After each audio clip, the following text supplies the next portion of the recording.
ભગવાન છે ને ભગવાન પૂર જે રૂપમાંથી રૂપમાં ન જોતો આપણે બાપના નોકર જેમ કામ કરી દેવો જોઈએ. ત્રણથી ભગવાન કામ ન કરે સોથી ભગવાન બદલાવી નાખીએ.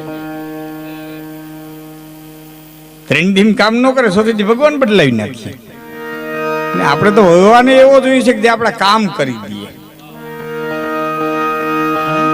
એમ નહીં એકેય મન ઉચાટ, મનની અંદર એકેય ઉચાટ ન રાખો નહીં માનવ હૃદય.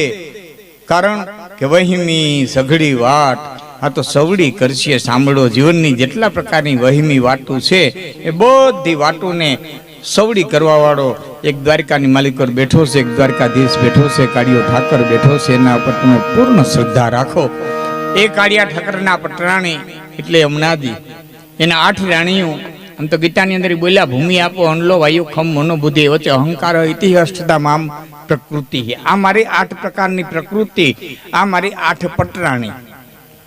એમાં યમુનાજી ભગવાન શ્રી કૃષ્ણના પટરાણી અને એમનો લોટી ઉત્સવ એટલે યમુના પાનનો ઉત્સવ. ગંગા સ્નાનમ યમુના પાનમ નર્મદા દર્શનમ તાપી સ્મરણમ એમ કીધું. ગંગાનું સ્નાન કરવાથી જે પુણ્ય મળે એ પુણ્ય યમુનાનું પાન કરવાથી મળે. ગંગાજીમાં સ્નાન કરવાથી જે પુણ્ય મળે એ પુણ્ય યમુનાજીનું પાન કરવાથી મળે, એ પુણ્ય નર્મદાનું દર્શન કરવાથી મળે. આવા યમુના પાનનો ઉત્સવ, લોટી ઉત્સવ આજ ભોચિયા પરિવારને આંગણે અને વીરાભાઈ ધાનાભાઈ ધનાભાઈ ભોચિયા પરિવાર. જોકે આ પરિવારની ઓળખાણ ગોવા મામાને ઘેરે, કૃષ્ણ મામાને ઘેરે મને કિશોરભાઈ અને આ જોશી પરિવાર દ્વારા પ્રથમ વખત આ પરિવારની મને ઓળખાણ થઈ. હું એમનો ખૂબ ખૂબ આભારી છું, ખૂબ ખૂબ ઋણી છું. અને એ પછી આજુબાજુના એરિયામાં ખૂબ આવ્યો છું ચૂર અને આજુબાજુ, એટલે મારાથી બધા પરિચિત સૌ, તમારાથી હું પરિચિત છું.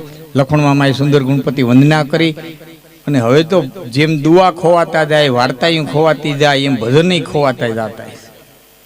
કેટલા સમય પછી મને, તમને તો ઠીક છે, મને કેટલા સમય પછી સાંભળવા જડ્યું એવો વણજે આવ્યો વેપારી, સિદ્ધને મતી મુંજાણી તારી, એવો વણજે આવ્યો વેપારી.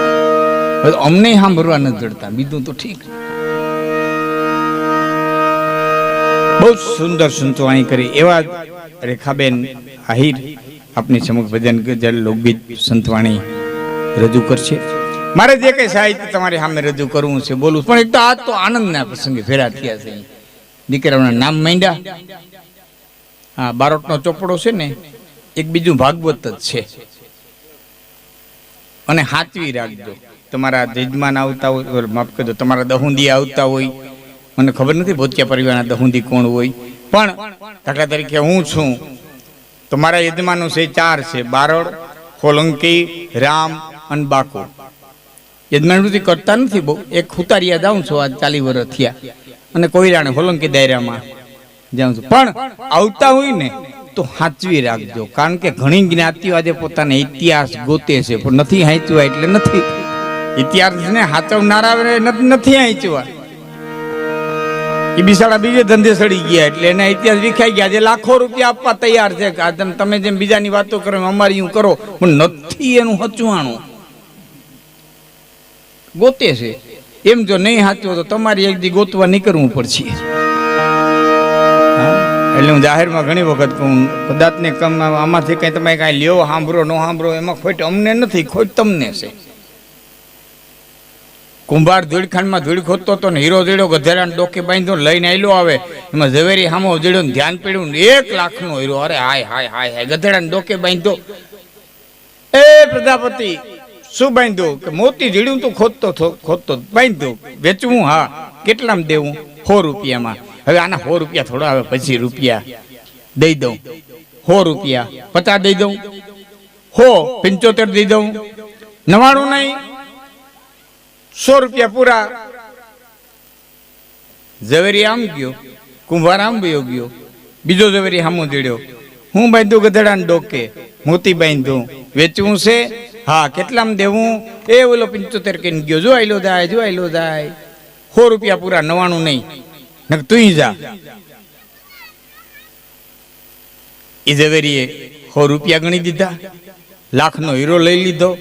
એ ઓઈલા ઝવેરીને ખબર પડી, રાતે કુંભારને જઈને ઘરે કે મૂર્ખા 1 લાખનો હીરો 100 રૂપિયામાં દઈ દીધો. 1 લાખનો હીરો 100 રૂપિયામાં દઈ દીધો. આવડી મોટી ખોટ ખાધી. એ કુંભાર કાંઈ બોલે એની મોર તો ગધેડો બોલ્યો કે કુંભારે નહીં તે. બહુ ઝીણી વાત છે, સમજાય તો. ખોટ કુંભાર નથી ગઈ, ખોટ તને ગઈ. તું કુંભાર હતો અને ક્યાં ખબર હતો હીરો હતો એટલે મારે ડોકે બાંધતો. પણ તું તો ઝવેરી હતો ને તને તો ખબર હતી ને કે આ લાખનો છે. તું પછી રૂપિયા હું કરવા લોભાણો, તું પછી રૂપિયા હું કરવા લોભાણો. એમાં બધું સાચવી રાખશો તો તમને કાયમ આવશે. અમને કઈ જરાય ખોટ નથી. અમે આજ રામાપીરના ગાતા છું, કાલે ક્યાંક મેલડીના ગાહું, આજ કોકના લગ્ન ગીત ગાતા છું, કાલે કોકના મરહિયા ગાહું. અમે તો ધંધો માંડીને બેઠા.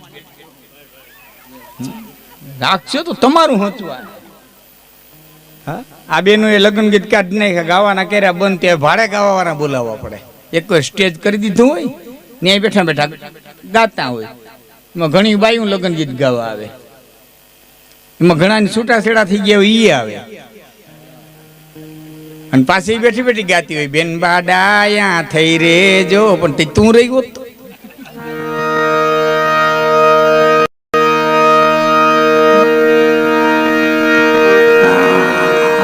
આ બધું કેવાય. મેં હું કીધું આ જો આનંદના પ્રસંગે મળ્યા છે, આજ કોઈ એવો ગંભીર પ્રસંગ નથી, આનંદના પ્રસંગે મળ્યા છે. બધાએ ભેરા થઈ અને આનંદ કરવાનું છે. દીકરાના નામ માંડ્યા છે ચોપડે. ચોપડો એટલે શ્રીમદ ભાગવત. ભાગવતમાં બીજું કાંઈ નથી. કોણ કેના થયા અને કેને કેવા કામ કર્યા, એમ હારા એટલે કામ વર્ણવાતા ગયા, બીજાને એક બાજુ મૂકતા ગયા.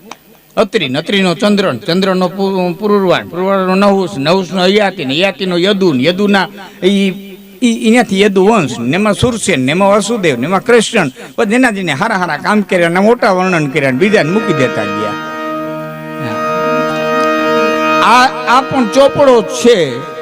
મને હરિવંશ પુરાણ કહેવામાં આવે. આ આપણા બાપ દાદાનું પુરાણ છે. હા, સાચવી રાખ્યા જેવું છે આ બધું. એટલે ગોંડલનો માનકવિ કહે છે કે માગીમાં ઉતરને પણ છાટો નદી છાઈસ પસંદ કામી નાખે વાઈસ એ ઓલા મુવાન પછી માંડડા અણજળ વિનાનો આત્મા અહીંથી જખતો જાય. એ બાપા હરાદ નાખે હું થાય ઓલા મુવાન પછી માંડડા. જીવતા એક પાણીનો કડશો ભરીને ન દીધો ને પછી ભાદરવીને 4 વાગે ઉઠે ને પીજો પિતૃ. દામો કોણ એકાબીજાના ઢીંડામાંથી રેડીને ભાગે, પીજો પિતૃ. પછી તારા પિતૃ પીએ.